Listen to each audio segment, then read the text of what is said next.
আমরা আছি তোমার সাথে।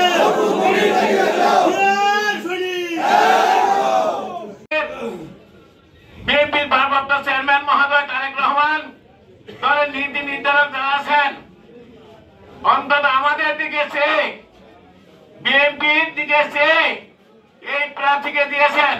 এই প্রার্থীকে সমস্ত জনগণ মুন্সিগঞ্জ একাশনে চায় না।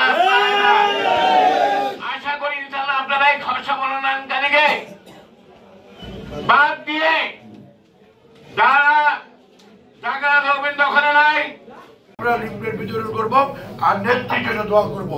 সংগ্রামী নেতৃবৃন্দ, আজকের এই 31 দফা লিফলেট বিতরণের সম্মানিত নেতৃবৃন্দ, আমাদের আলহাজ মমিন আলী ভাই, দেলোয়ার, আমাদের তাজুল ইসলাম, আউলাদ উজ্জ্বল, জসিম মোল্লা সহ, আমাদের খালি সিকদার সহ, জাহাজুল সহ সমস্ত নেত্রীর নাম বলে অনেকের নাম মত হয়, সময় কম।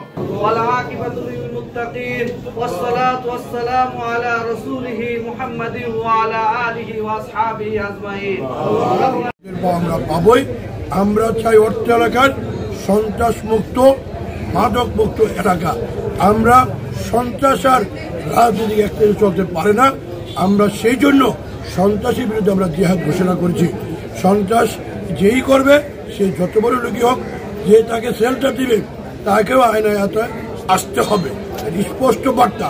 কারণ ফেসিবাদ শেখ হাসিনা বাংলাদেশে সন্ত্রাস করতে বিদায় বাংলাদেশিকে তাকে বিতাড়িত হয়েছে। আবার কেউ যদি সন্ত্রাসী কর্ম চালাতে চায় তাদের কারো রক্ষা নাই। তাই আমরা সন্ত্রাসীদের কাছে আমরা তাদের বার্তা পৌঁছে দিতে চাই, সন্ত্রাসী তোমরা যারাই আছো তোমরা অর্থ এলাকা ছেড়ে চলে যাও, আর না হয় তোমাদের কেউ রেহাই পাবে না। আমরা প্রতিদিনই এই শ্রীনগর থেকে শুরু করে সারা শ্রীনগরে আমরা সবাই সম্মিলিতভাবে ঐক্যবদ্ধভাবে আমাদের কর্মকাণ্ড আমরা চালিয়ে যাব। সবাই ভালো থাকুন।